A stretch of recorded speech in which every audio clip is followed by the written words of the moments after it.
It's still got kind of a little bit of an aftertaste. It's kind of weird. I don't know, I'm just not used to it. I'm used to the coffee I drink from Safeway. I'm used to the McDonald's coffee. Even though McDonald's coffee is really strong, but I'm still more used to it. It doesn't have the real aftertaste.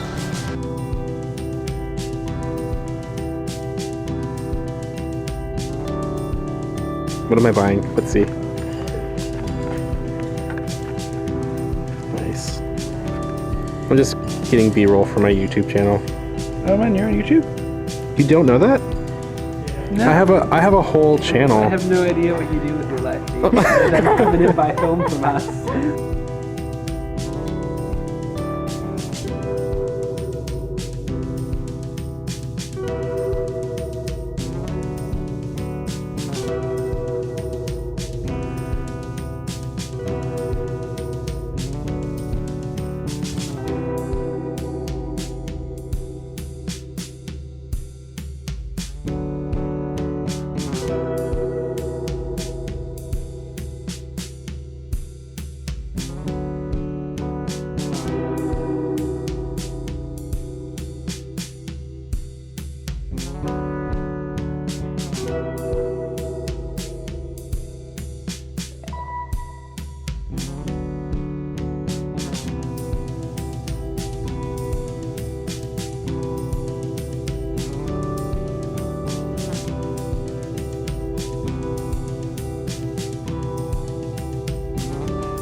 Today I'm playing with my friends, actually.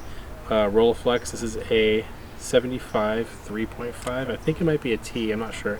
These cameras are really popular with students or with people just getting into photography. They're really cool for street photography because if you just look down, people don't really know that you're pointing a camera at them. Today I'm shooting Ilford HP5, which is a really popular film, and honestly since college I haven't shot a lot of it, but I think that it might be a good answer to Tri-X, which is really grainy. So I'm going to shoot a roll of HP5 today, see how it looks.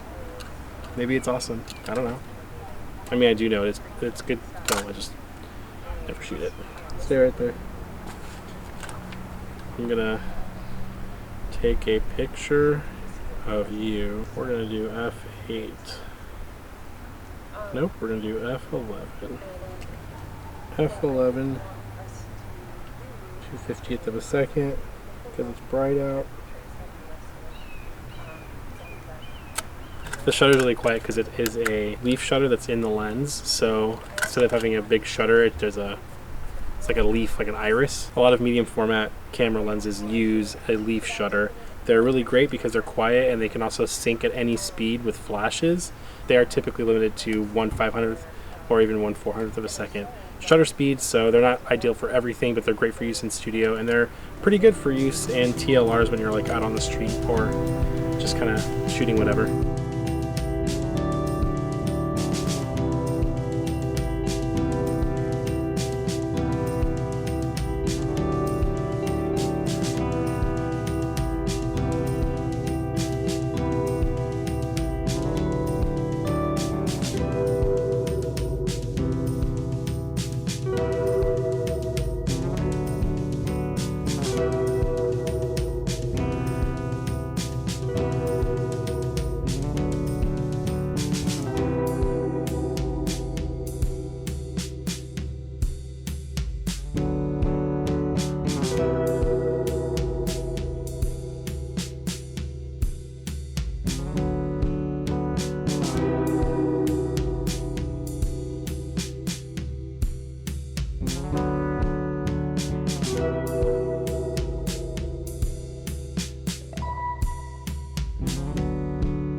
now that I have the X-T2, I've been taking it everywhere with me in the off chance that I will see something that will make good B-roll. Strangely enough, a lot of stuff makes good B-roll, and I'm really experimenting with the super slow motion setting that the X-T2 has, which has been really fun to kind of play with. So I'm using my Flashpoint Explore 600 off camera left here with an umbrella in front of it for my key light because I don't have regular video lighting, but there's a fan in it.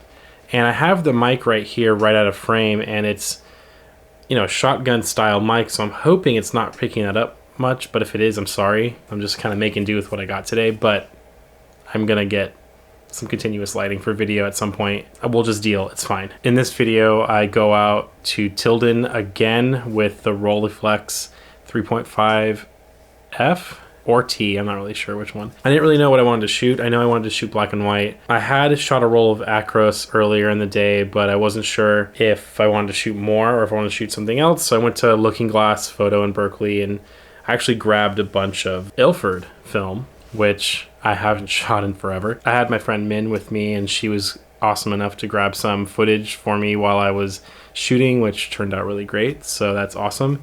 We also got some burritos, which is also awesome. I just wanted to talk about HP5 a little bit because I don't remember why specifically I stopped using HP5 because I haven't shot any Ilford film in probably 2 years at least. I think the last time I shot Ilford was some Delta 3200 I did at a night shoot that ended up turning out awful, super grainy and unintelligible, just didn't work out. I haven't really shot anything by Ilford in a while. So when I processed this film and then scanned it, then I kind of realized, oh, okay, so there are some characteristics about this film that I wasn't in love with at first, which is probably why I stopped using it. It seems like upon first look that the film is a lot more gray than it is true black and true white. It just seems like across the tonal range, it's very, very gray. I was so used to Tri-X being so contrasty, such deep blacks, bright whites that anything in the middle of that seemed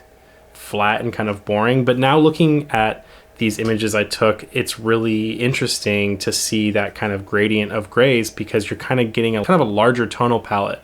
And it's not just contrast, there's a lot more information in the grays than there would be maybe in Tri-X, and the grain is a lot smoother. So these are some examples of Tri-X that I developed in Rodinal and Tri-X that I developed in the CineStill Df96 formula, and I put them side by side so you can compare the way they look. There are differences in each image, but they're very indicative of what Tri-X looks like, and so you can kind of see the difference between HP5 and this film. On second glance, I really like HP5, and I think I'm going to shoot more of it when shooting black and white because I feel there's a lot more opportunity to push this film to unlock kind of like other tonality. It seems to have a really great latitude when you meter for the shadows, which is what I did with these photos at the lake. You get a pretty good dynamic range, and I'm really happy with how they turned out. I would like a little more contrast, but that's something you can bump up in post, no problem. All the images that you saw here were scanned to JPEG and were not manipulated at all. So yeah, let me know what you guys think below in the comments if you'd like. Make sure you follow me on Instagram at Christopher Sturm on Instagram. If you haven't subscribed yet, make sure you do that. There is another video coming out on Monday that's going to be really fun, and that's also going to be the announcement for the first giveaway that I'm doing, and I'm actually really excited about it. So make sure you subscribe, like this video, follow me on Instagram, and yeah, lots more vlogs and videos to come. See you later.